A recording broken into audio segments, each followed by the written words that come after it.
মাওলানা দেলোয়ার আপনাকে যুক্ত করা হয়েছে, আনমিউট করে বলুন। জি ভাই, ভালো আছেন?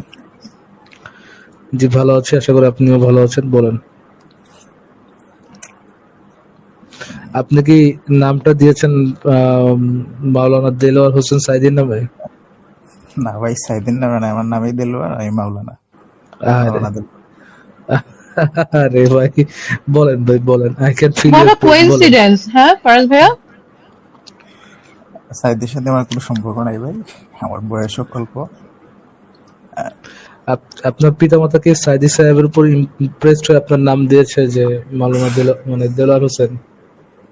জি না ভাই, সেটাও জানি না। আচ্ছা আচ্ছা, ঠিক আছে ভাই, বলুন। আচ্ছা, আমার কোয়েশ্চন হলো ভাই, তো আপনারা দলিল দেন, দলিলের ক্ষেত্রে তো সর্বপ্রথম কোরআনের দলিল হলো শক্তিশালী, তারপর না হাদিস, এটা কি মানেন? কিন্তু কোরআনের দলিল দিয়ে তো আপনি সবকিছু বুঝতে পারবেন না। আপনার সেই ব্যাকগ্রাউন্ডটা জানতে হলে, আপনার সেই স্টোরিটা জানতে হলে এটা আপনাকে কি হাদিস ট্রু? থেকে নিতে সর্বপ্রথম হবে। মানে ইসলামিক হায়ারার্কিতে কোরআনের দলিলই সবার আগে সবসময় গ্রহণ করা হয়, এটা কি একটা সত্য কথা? এটা কি, এই ক্লেমটা কি সত্য? অবশ্যই, আসিফ ভাই, যদি কোরআনের দলিল এই থাকে ক্লেমটা কি তাইলে সত্য? আপনি কোরআন থেকে এটা গ্রহণ সম্পূর্ণ করবেন। সম্পূর্ণ মিথ্যা, সম্পূর্ণ মিথ্যা। বরঞ্চ হাদিসের কি আপনাকে আপনার এই দাবি সপক্ষে যে এটা যে সত্য না, সবসময় যে সত্য না, এটা সপক্ষে কিছু দু একটা রেফারেন্স দেখাতে পারেন আসিফ ভাই? অবশ্যই দেখাতে পারবো, এবং না, সবসময় আমার হাদিসের কথা কি রেফারেন্সটাই মানতে আমার হবে। কথা কি বুঝতে পারছেন? একটু আমার কথা কি বুঝতে মাওলানা পারছেন? মাওলানা দেলার সাহেব, একটু একটু শোনেন আমার কথা। জি। সবসময় হাদিসে যেটা বলা আছে সেইটা মানতে হবে, কোরআনের যেটা বলা আছে। কারণ কোরআনে একটা বড় সমস্যা আছে, যেটা হচ্ছে নাসেখ এবং মানসুখ। কোন আয়াত নাসেখ হয়েছে, কোন আয়াত মানসুখ হয়েছে, হ্যাঁ, বুঝতে পারছি ভাই, এই এটা তো জিনিসটা হাদিস তো দ্বারা সাবিত হাদিস হবে। ছাড়া বোঝা সম্ভব না। এই কারণে সেটা মানলাম। একটু কথাটা ভাই শেষ করতে দেন ভাই। বলেন। কোরআনকে মানতে, কোরআনকে কিভাবে আপনি মানবেন? কোরআনকে মানা আপনার পক্ষে কখনোই সম্ভব না যতক্ষণ না নবী নিজে বলে দিছে যে কোরআনের এই অর্থ, এই আয়াতের অর্থ এইটা, সেইটা যতক্ষণ পর্যন্ত না নবী এক্সপ্লেইন করে দিছে, ততক্ষণ পর্যন্ত আপনি বুঝতেই পারবেন না এটার ভিতরে কি বলা আছে। কারণ নবীকে মানব জাতির শিক্ষক হিসেবে প্রেরণ করা হয়েছে, যেন কোরআনটা সে মানব জাতিকে শিখাই দিতে পারে। এখন মানব জাতিকে যে শিখাইছে সেটা আপনি কই পাবেন? সেটা পাবেন হাদিসে। অর্থাৎ হাদিস ছাড়া কোরআনের কোনো ২ পয়সার মূল্য নাই, যেটা প্রখ্যাত মানে আলেমরাও এখন প্রতিনিয়তই বলে। কোরআন মানে আহমদুল্লাহ যেমন বলছে, কোরআন হইতেছে একটা পাইকারি বই, কোরআনের ভিতরে তো আপনি কিছু পাইবেন না, কোরআনে ঘাটলেও আপনি কিছু বের করতে পারবেন না, কোরআন চিপলেও আপনি কিছু বের করতে পারবেন না এখান থেকে। এই কথা আহমদুল্লাহ বলছে এবং অন্যান্য অনেক আলেমই এই কথা বলছে। আমি আপনাকে সেই জিনিস, সেই রেফারেন্স গুলো বের করতেছি যে আপনার হাদিস মানতে হবে। কোরআনের অনেক আয়াত আপনি না মানলেও চলবো, কোনো সমস্যা হইব না তাতে ইসলামের, কিন্তু হাদিস আপনার মানতে হবে। সেটা আমি বের করতেছি, আমাকে একটু সময় দেন। ফারাজ ভাই, সাবরিন আপা, আপনারা কথা বলতে থাকেন, আমি একটু বের করে আনি।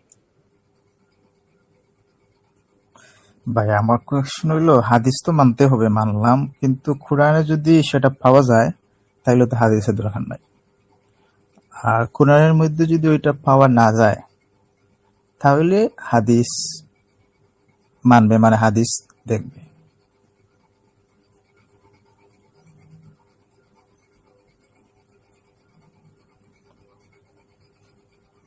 বুঝতে পারছেন ফারাজ ভাই?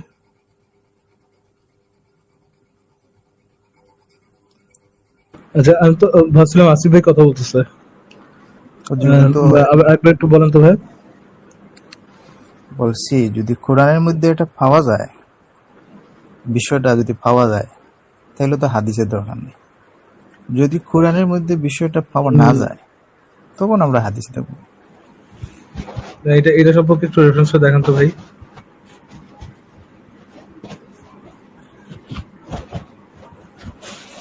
যে কোনো কিছু যদি কোরআনের পাওয়া যায় তাহলে আর হাদিসে যাওয়ার দরকার নেই, একটু রেফারেন্সটা দেখান তো ভাই এটা সম্পর্কে, এই দাবিটা সম্পর্কে একটু রেফারেন্সটা দেখান ভাই। রেফারেন্স তো আছে, কিন্তু আমার উপস্থিত টাইমে রেফারেন্সে মানে আমি এটা বাইর করতে পারবো না কোথায় আছে। অন্য সময় আমি বাইর করে যদি পারি তাইলে দেখাতে পারবো। এই টাইমে এইটা আমার কাছে নাই, তবে এটা সত্য রেফারেন্স আপনার কাছেও থাকতে পারে। আচ্ছা, সাবরিনা আপু, আসিফ ভাই কই গেছে? আসিফ ভাইয়া রেফারেন্স খুঁজতে গেছে, সে বললো যে একটু কথা বলতে তার সাথে, সে ওই রেফারেন্স গুলো বের করছে আর কি। আচ্ছা, ফারাজ ভাই কি আমাকে স্ক্রিন শেয়ার করে একটু সূরা বনী ইসরাইলের 3টা আয়াত দেখাতে পারবে বাংলা অর্থ সহ? আচ্ছা, আমি রেফারেন্স পেয়ে গেছি। আমি রেফারেন্সটা একটু দেখাচ্ছি। আপনি একটু আগে একটা ভিডিও দেখি আমরা।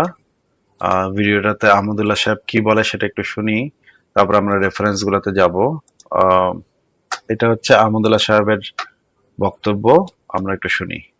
এই হাদিস অস্বীকারের ফিতনা আমাদের দেশে বিভিন্ন গ্রামে গঞ্জে শহরে বিভিন্ন জায়গায় ছড়িয়ে পড়েছে। কিছু লোক দেখবেন তারা বলে যে শুধু কোরআন মানতে হবে, কোরআন হাদিস না, হাদিসের মধ্যে অনেক ভেজাল আছে। এরকম কিছু লোক বাইরে হয়েছে না? ভাইরা আমার, মনে রাখবেন যে আল্লাহ তাআলা কোরআন নাজিল করেছেন, সে আল্লাহ তাআলা এই কোরআন ব্যাখ্যা করার জন্য রাসূলও পাঠিয়েছেন। আপনি যদি রাসূল সাল্লাল্লাহু আলাইহি সাল্লামের হাদিস না নেন, অর্থাৎ তার ব্যাখ্যাটা না নেন, শুধু কোরআন মানতে চান, 1450 বছর আগে কোরআন নাজিল হয়েছে। আল্লাহ তাআলা কোরআনে পাইকারি কথা বলেছেন। 1450 বছর আগে কোরআন নাজিল হয়েছে, আল্লাহ তাআলা কোরআনে পাইকারি কথা বলেছেন। ইশারা ইঙ্গিতে বহু নির্দেশ আল্লাহ দিয়েছেন। এমনকি আপনি 5 ওয়াক্ত নামাজের কথাই বলেন, আপনি যাকাতের কথাই বলেন। যারা হাদিস অস্বীকার করেন তাদের কথা শুনলে মনে হবে যে একেবারে দুধের মতো পরিচ্ছন্ন তাদের কথা, কিন্তু কি পরিমাণ ভেজালে পরিপূর্ণ দেখেন। তাদেরকে হাদিস থেকে কোনো কথা বললে বলবেন আমি হাদিসকে গ্রহণ করবো না। ফাবি আইয়ি হাদিসিন বা'দা ইউমিনুন, কোরআনের পরে আর কিসের হাদিসের কথা মানবো? আয়াতের অপব্যাখ্যা এবং ভুল তর্জমা করে বলে যে কোরআনই তো হাদিস, আবার কিসের হাদিস? তারা কোরআন ছাড়া কোনো হাদিস নিবে না। অথচ কোরআনের একটি আয়াতের ব্যাখ্যাও যদি তাদেরকে করতে দেওয়া হয় যে এটা ডাইরেক্ট শুধু কোরআন থেকেই ব্যাখ্যা করবেন, কোনো তাফসির হাদিস কোনোটার কোনো সহযোগিতা নেবেন না, তাহলে একটি আয়াতের ব্যাখ্যাও তারা করতে পারবে না। যদি করতে হয় তাকে মন গড়া ব্যাখ্যা করতে হবে, তার ভিত্তিহীন ব্যাখ্যা করতে হবে। তাহলে আমি আমার মতো ব্যাখ্যা করবো, আরেকজন ব্যাখ্যা করবো। ইসলাম তাহলে এটা খেলতামাশায় পরিণত হবে। প্রকৃতপক্ষে ইসলামকে যারা দুনিয়া থেকে ধুয়ে মুছে পরিষ্কার করে দিতে চায়, তাদের ষড়যন্ত্রগুলোর ভিতরে একটা বড় ষড়যন্ত্র হলো এটা যে ডাইরেক্ট ইসলামকে আঘাত করা যাবে না, তাহলে হাদিসকে অস্বীকার করার ধোয়া এবং পায় তারা তোলো। ভালো করে শুনে রাখেন, যারা হাদিস অস্বীকার করে এদের অনেকের চালাকি হলো তারা বলে না আমরা তো হাদিস অস্বীকার করি না। তাহলে কি করেন? বলে কোরআনের সাথে যেগুলো কন্ট্রাডিক্টরি সেগুলো আমরা বাদ দিই, কোরআনের সাথে মিল খালি সেগুলো আমরা নেই। তো কোরআনের সাথে সামঞ্জস্যপূর্ণ হওয়া মানে কোরআনে যা বলছে একই কথা হাদিসে, তাহলে তো হাদিস থেকে নতুন কিছু মানা হলো না। এটা হলো সবচেয়ে বড় শয়তানি এবং সবচেয়ে বড় বিভ্রান্তি এবং সবচেয়ে বড় ষড়যন্ত্র। মনে রাখবেন, শুধুমাত্র কোরআনই আমাদেরকে অনুসরণ করতে হবে, হাদিসের কোনো দরকার নাই। তাহলে আল্লাহ তাআলা রাসূল কেন দিয়েছেন বলেন? কোরআনটা একসাথে কেন দেন নাই? 2 আয়াত দিয়া 5 আয়াত দিয়া 2 সপ্তাহ 1 মাস কেন গ্যাপ দিয়েছেন? ওটা ব্যাখ্যা করবার জন্য। আল্লাহ তাআলা কোরআনে স্পষ্টই বলেছেন যে আপনার প্রতি এই জিকির, এই কোরআন নাজিল করেছি আমি, এর একমাত্র উদ্দেশ্য এবং কারণ, এটার উদ্দেশ্য এবং কারণ হলো লিতুবাইয়িনা লাহুম মা নুজিলা ইলাইহিম, যাতে করে কোরআনে যা নাজিল হয়েছে এটা আপনি ব্যাখ্যা করে দেন। এই ব্যাখ্যা করে দেওয়ার জন্যই আপনার কাছে নাজিল করা হলো। তাহলে ব্যাখ্যা করে দেওয়া নবী সাল্লাল্লাহু আলাইহি ওয়াসাল্লামের কর্তব্য। এখন তার ব্যাখ্যাটা আপনি নেবেন না, আপনার মন মতো নেবেন, নিজে ব্যাখ্যা করবেন, এটা হলো সুস্পষ্ট গোমরাহি। আচ্ছা, আমরা দেখলাম যে এখানে যে জিনিসটা বলা হলো সেটা দেখলাম। এবার আমরা একটা প্রখ্যাত আহ, আহ, তাফসির গ্রন্থ আহকামুল কোরআন, এই আহকামুল কোরআনের নাম তো আপনি শুনেছেন। মাওলানা দেলোয়ার, যেহেতু আপনি মাওলানা একজন, আপনি তো আহকামুল কোরআন না পড়া তো আপনি মাওলানা হন নাই, তাই না?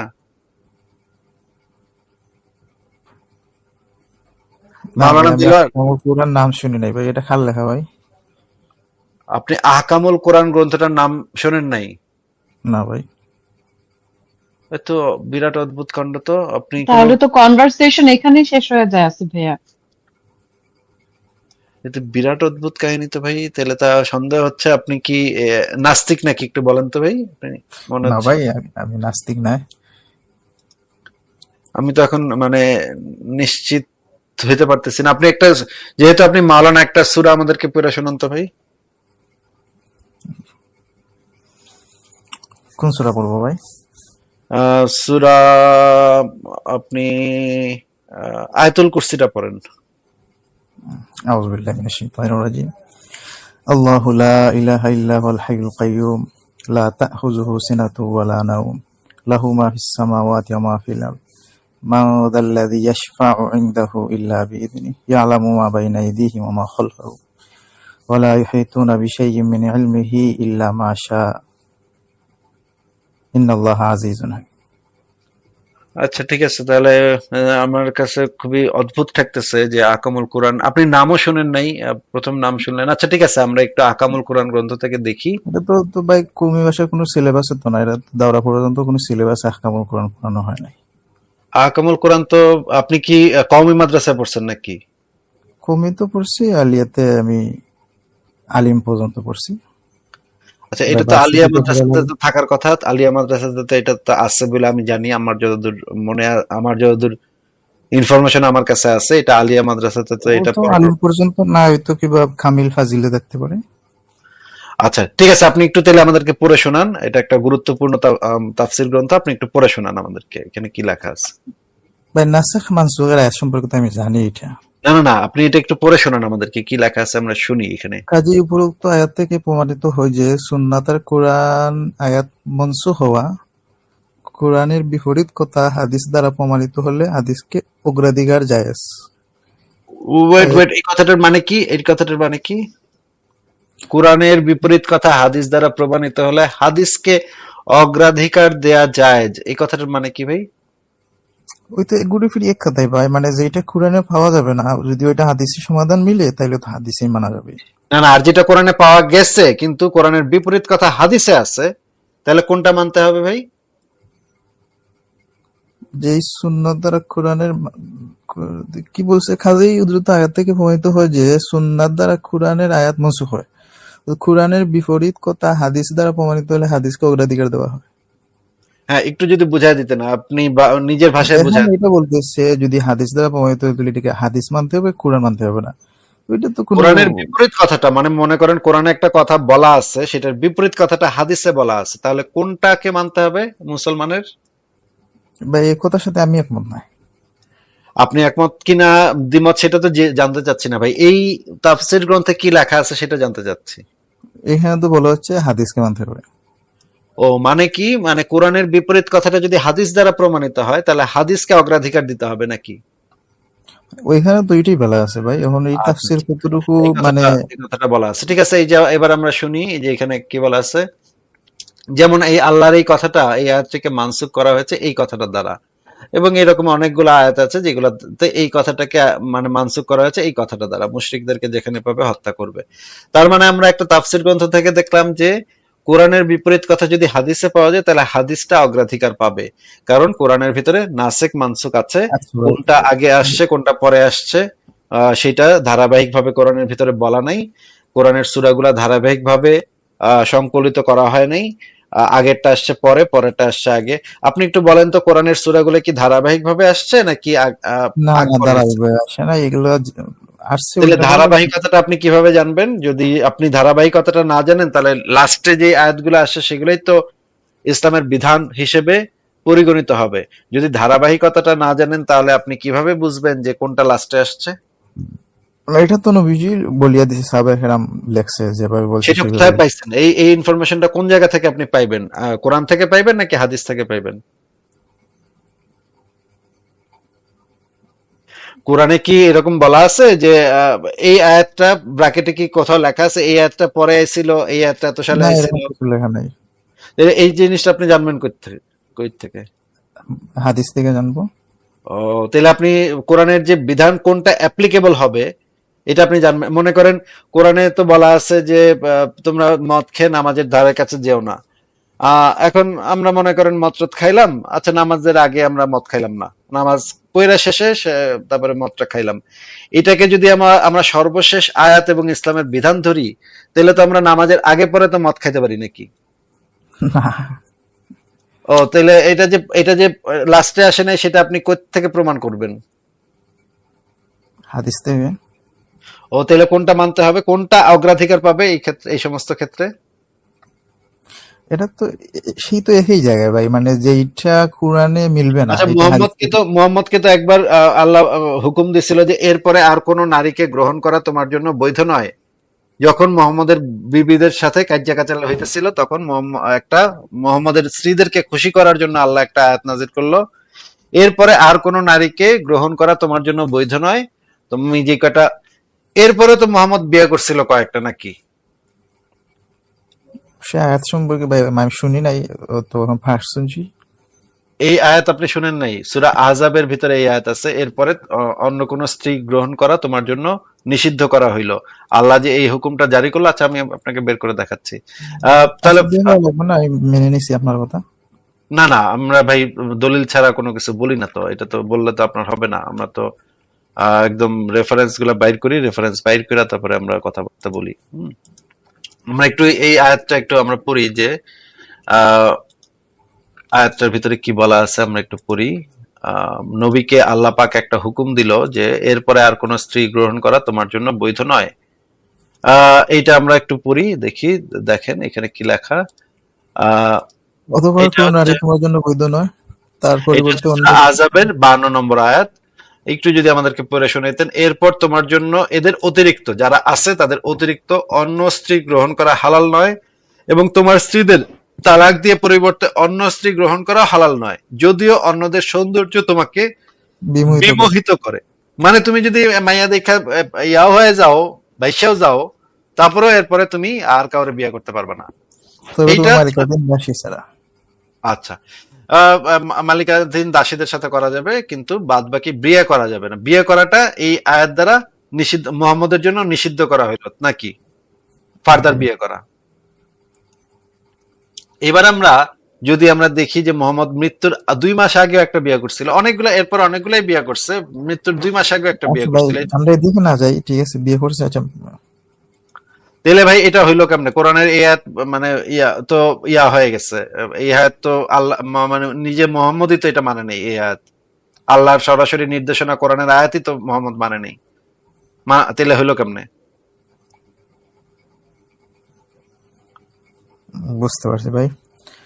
না, আমার কথা হইলো মানে যেইটা প্রথমে তো আমরা কোরআন মানতে হবে। প্রথম তো কোরআন, যেমন মানে যেই কোরআন মোহাম্মদ নিজেই মানে নাই, মোহাম্মদ নিজেই কোরআনের আয়াত ভায়োলেট করে আবার বিয়ে করছে, তাহলে এটা হইলো কেমনে ভাই? যেটা নবী নিজেই করে নাই, কোরআনের আয়াত আগে মানে মানতে হবে, আপনি আচ্ছা, কইতেছেন এটা আমরা নবী তো মানে নাই এটা। আচ্ছা ইয়ে হরি মানে এটা আমরা বাদ দিয়েছি, নবী মানে না, এটা আলাদা বিষয়, এটা আমরা আলোচনার বিষয় নয় এখন। মানে আমাদের ক্ষেত্রে যেমন আমরা তো কোরআন, যেমন কোরআন মানতেছি, হাদিস মানতেছি, ফিকা যা কিছুই বলেন, তো প্রথমে তো কোরআন থেকে দলিল নিব। যদি কোরআন থেকে না মিলে তখন হাদিস থেকে নিব। এখন কোরআন থেকে, আমি কোরআন থেকে মিলুক না মিলুক আপনার হাদিসে যাইতেই হবে ভাই। আমি আপনাকে সেই জিনিসটা বলছি যে কোরআনের এটা কখন আয়াত নাজিল হয়েছিল, কোন সময়, কি প্রেক্ষাপট ছিল, শানে নজুল আচ্ছা কি, ভাই, ব্যাখ্যা কি, আচ্ছা এগুলো আপনার কথা বুঝতে হলে মেনে আপনার নিলাম। হাদিসে যেতেই তো হবে। জি আচ্ছা, মেনে নিলাম হাদিস থেকে। কিন্তু আমার আরেকটা কোয়েশ্চেন আপনার কাছে, এটা বাদ। হ্যাঁ বলেন, দ্রুত বলেন। হাদিস যে অন্বেষণ করা বা লিপিবদ্ধ করা, এটা কত কত সাল থেকে, কিংবা নবী মুহাম্মদের সাল্লাল্লাহু আলাইহি সাল্লামের মৃত্যুর কত বছর পর থেকে শুরু হয়েছে? একদম নবী জীবিত থাকা অবস্থাতেই হয়েছে। একদম নবী জীবিত থাকা অবস্থাতেই হাদিস লিপিবদ্ধ করা হয়েছে ভাই। না ভাই, দলিল দেখবেন। নবী মৃত্যুর 200 বছর পর থেকে হাদিস। এগুলো হইতেছে আপনি তো ভাই আপনি আমার সাথে চ্যালেঞ্জ করেন না অন্তত। হ্যাঁ, আপনি আগেও কয়েকবার যুক্ত হয়েছেন, প্রত্যেকটা ক্ষেত্রে আপনি যেই কথা বলছেন তার বিপরীত দলিল আমি বের করে দেখা দিচ্ছি। এরপরও আপনি কেন এই পাকনামিটা কইরা এই জিনিসটা মানে করতে চেষ্টা না ভাই, মানে আপনি করতেছি না তো। যে দলিল দিচ্ছেন, কিন্তু ভাই পুরোপুরি যে 100% দিচ্ছেন তেমন না, 100% তো কোনো। 100% দিনে ঠিক আছে। ঠিক আছে, আপনি যদি আপনি যদি মনে করেন মানুম না, যাই দাও মানুম না, তাহলে তো ভাই না আমার ভাই, কিছু আপনি বলার নেই যদি বা করার নাই। 100% দেন তাহলে কিন্তু অবশ্যই মানুম ভাই। কিন্তু কিন্তু আমার যেটা দেওয়ার কথা সেটা আমি দিয়ে দিতেছি। এই হাদিসটা একটু বুখারী শরীফের এই হাদিসটা একটু পড়ে শোনান তো ভাই। আলী ইবনে আব্দুল্লাহ রাদিয়াল্লাহু তাআলা আনহু আবু হুরায়রা থেকে বর্ণিত, তিনি বলেন, নবী সাল্লাল্লাহু আলাইহি সাল্লামের সাহাবীগণের মধ্যে আব্দুল্লাহ ইবনে আমর ব্যতীত আর কারো কাছে আমার চাইতে বেশি হাদিস নেই, কারণ তিনি লিখে রাখতেন আর আমি লিখতাম না। আচ্ছা, কার কথা বলা হচ্ছে? কার কথা বলা হচ্ছে? আলী ইবনে আব্দুল্লাহ। আলী ইবনে আব্দুল্লাহ না, আব্দুল্লাহ ইবনে আমর, তার কথা বলা হচ্ছে। সেই আব্দুল্লাহ ইবনে আমর সে হাদিস লিখে রাখতো। আলী ইবনে আব্দুল্লাহ থেকে বর্ণিত, এই আবু হুরায়রা থেকে বর্ণিত। এটা হচ্ছে যারা বর্ণনা করছে তাদের চেইন। এখানে বলা হচ্ছে আব্দুল্লাহ ইবনে আমর আর আবু হুরায়রা এই দুইজনের ভিতর দুইজন হাদিস সংগ্রহ করত। এদের ভিতরে আব্দুল্লাহ ইবনে আমর লিখে রাখতো। আর জি, আব্দুল্লাহ ইবনে আমর ব্যতীত আর কারো কাছে আমার চাইতে বেশি হাদিস নেই। তাহলে এটা তো মোহাম্মদের জীবদ্দশার ঘটনা। বা এই হাদিসের রেফারেন্স দিল বুখারী, ইমাম বুখারী লেখছে।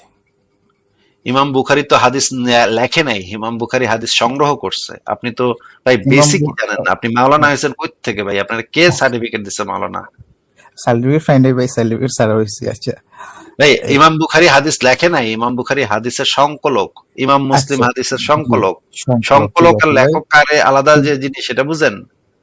জি অবশ্যই সংকলক, একটা কিতাবের সংকলক থাকে। তাহলে লেখছে কইলেন কেন ভাই? কি কর না কর ভাই, আগামাতা কিছু বুঝি না।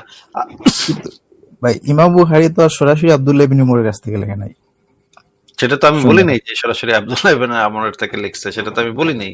কিন্তু ইমাম বুখারী হইতেছে হাদিসের সংকলক, সংকলন করছে ইমাম সে বুখারী যখন হাদিসগুলা। হাদিস সংকলক করছে ভাই, তখন তো আব্দুল্লাহ ইবনে উমর তার বাপ দাদা 14 গোষ্ঠী এক দশই এরা খবর ও এগুলো এখন আছে। আপনি হাদিস অস্বীকারী হয়ে গেছেন নাকি? এখন আপনি দলিল পায় এখন খারার উপরে আপনি হাদিস অস্বীকারী হয়ে গেছেন। ভালো ভালো, খুবই ভালো।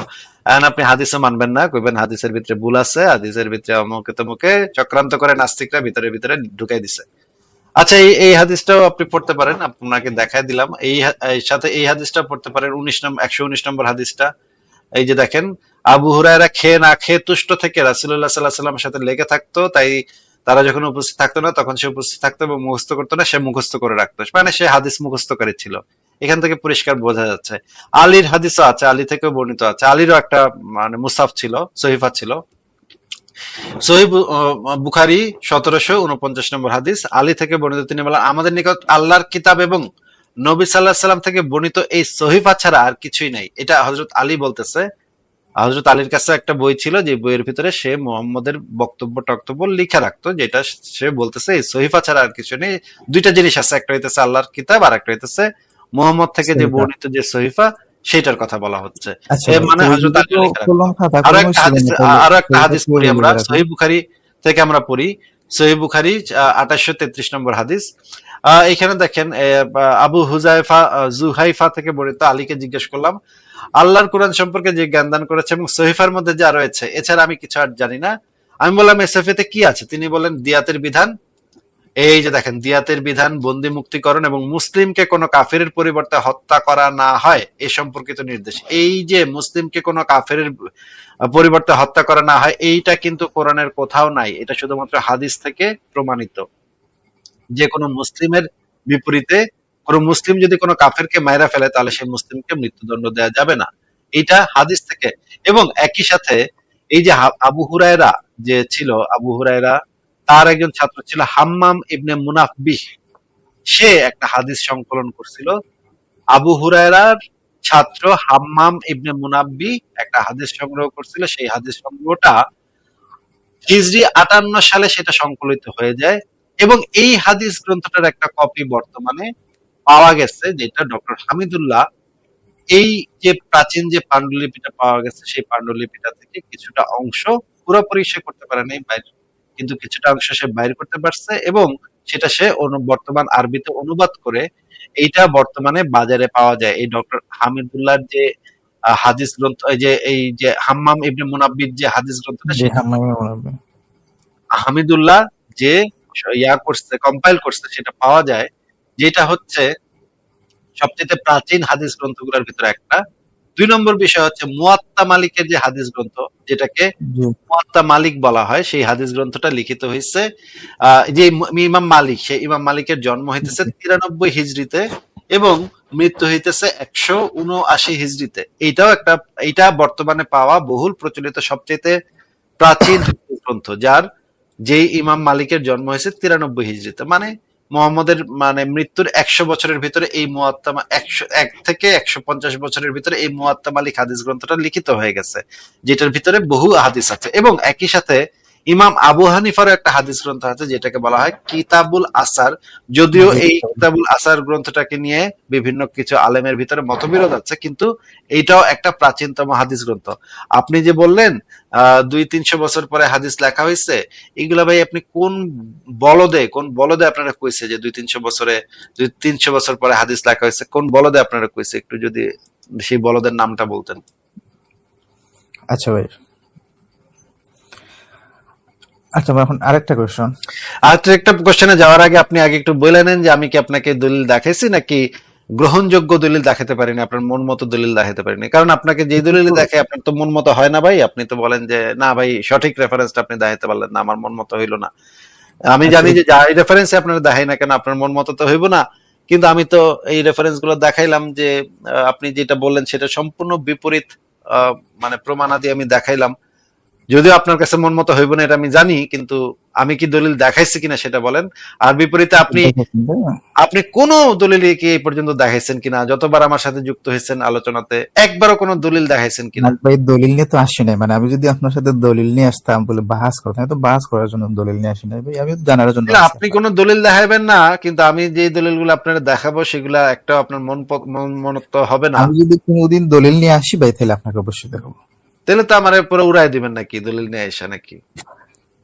না ভাই উড়াইয়া দেওয়ার জন্য না। আচ্ছা আচ্ছা এটা ঠিক আছে, একটা কোয়েশ্চন যে ঠিক আছে ভাই, আমি তাহলে আজকে বিদায় নিব। ফারাজ ভাই আপনি কি আছেন? আচ্ছা ফারাজ ভাই আসা পর্যন্ত আমি তাহলে থাকি, ফারাজ ভাই আসলে আমি তাহলে বিদায় নিব। আলী রাদিয়াল্লাহু তাআলা আনহু যে ভাই সহিফা সংরক্ষণ করলেন, এই যুগে তো খাতা কলম ছিল না, তাহলে এটা সহিফা কিভাবে উনি সংরক্ষণ করলেন? খাতা কলম সে সময় একেবারেই ছিল না, দুষ্প্রাপ্য ছিল, খুবই দুষ্প্রাপ্য ছিল, কিন্তু খাতা খাতা কলম যে মানুষ একেবারেই লিখে ছিল না রাখতো। তা তো না ভাই। কারণ প্রাচীন গ্রিসে হাজার হাজার বই সে তার 500 বছর আগে প্রাচীন গ্রিসে আলেকজান্দ্রিয়াতে হাজার হাজার বই, এটা লক্ষ তো লক্ষ গ্রিস ছিল, বইয়ের এটা তো লাইব্রেরি আরব ছিল। ছিল ভাই, মরুভূমির দেশ।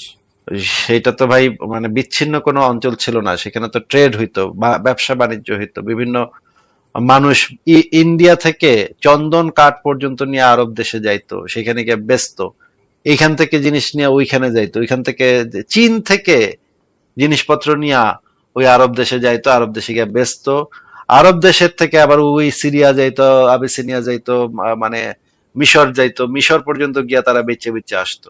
ভাই এটা তো এবং আসিফ ভাইয়া মানে মানুষজন এগুলো করার আগে যে মানে প্রিমিটিভ সময়ে এখনো তো আর্কিওলজিস্টরা এগুলো পায় যে বিভিন্ন পাথরে খোদাই করা বিভিন্ন স্ক্রিপচার, তারপরে এই জিনিসগুলো তো মানুষ তখনও লিখে যেত, খাতা কলম না থাকলেও বিভিন্ন ওয়েতে তারা লিখে যেত, ছবি এঁকে অথবা পাথরের স্ক্রিপচার লিখে, এগুলো তো এখনো পাওয়া যায়।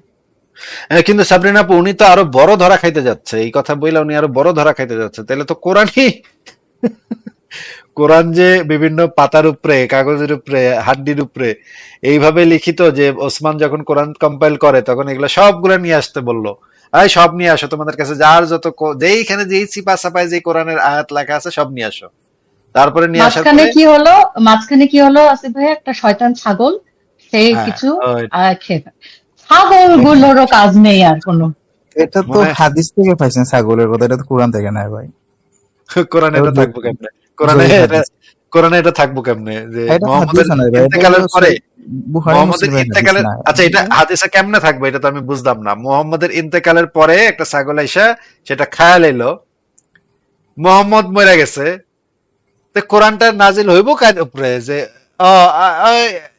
হে মানে মনে করেন একটা আয়াত আমরা বানাইলাম যে হে বিশ্বাসীগণ তোমরা কি দেখো না সেই ছাগল কত দুষ্টু যে আমার আয়াত খেয়ে যায়, মনে করেন আল্লাহ পাক এরকম একটা আয়াত নাজিল করতেছে, কিন্তু কার উপরে করব? মোহাম্মদ তো মরে গেছে, তাহলে কার উপরে করব ভাই? কোরআনে হয়তো এটা লেখা থাকা সম্ভব এটা অন্য কিভাবে? এটা কিতাব তো আবার বুঝলাম না। লিপিবদ্ধ ছিল। না এটা তো একটা অদ্ভুত কথা কইলেন, মোহাম্মদের মরার পরে যে ছাগলে এসে কোরআনের আয়াত খায়া গেছে, এটা কোরআনে লেখা নাই কেন? এই কোশ্চেনটা তো একটা অ্যাবসার্ড কোশ্চেন, এটা তো একটা উদ্ভট কোশ্চেন, কারণ মোহাম্মদ তো মরে গেছে, তাহলে এই কোরআনটার আয়াতটা, সেই আয়াতটা নাজিল হইব কার উপরে? মরা লাশের উপরে আয়াত নাজিল হইব? এটা হাদিস নাই ভাই, মানে এটা হলো একটা বুয়া কথা, এগুলো কোনো সত্যি হাদিস নাই। এটা বুয়া কথা এটা আপনি বলতে পারেন, কিন্তু এটা একটা হাসান সহি হাদিসের ভিতরে আছে, হাসান তো ইয়ে যেটা করে, এটা বলতে যেটা একবারে একটা জ্বালা ইসলামের দিতে বলে। যেটা ইসলামের একটা দলিল। আপনার মুখের কথা তো ইসলামের দলিল না ভাই, আপনার না ভাই আমার বিশ্বাস মুখের অবিশ্বাস কথা তো ইসলামের দলিল না, না, তাই না? কিছু নাই। আপনার তাহলে মুখের কথা আমার মুখের এইটা কথা যে বলবেন। ভুয়া কথা সেটা আপনি কিভাবে প্রমাণ করবেন? এটা যে ভুয়া কথা না, বুখারী সেটা মুসলিম, সাপোর্টে এটা তো সব বুখারী মুসলিম রেফারেন্স তো না আছে। যেটা। কারণ সাবরিনা আপু এইটা যদি সত্য হয় তাহলে তো ইসলাম তো ন্যাংটা হয়ে যায় ভাই, আল্লাহও ন্যাংটা হয়ে যায়, নবীও ন্যাংটা হয়ে যায়, তাহলে তো এইটারে মানা যাবে না, এইটারে আমরা বহুত বড় কোনোভাবে কথা বলি ভাই।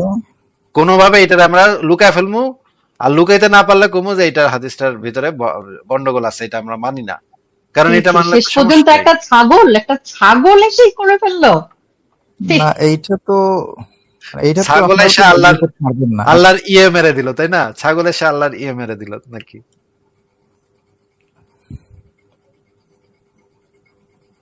ফারাজ ভাই কি আরেকটা ফ্রি হয়েছেন? ফারাজ ভাই কি আসছেন?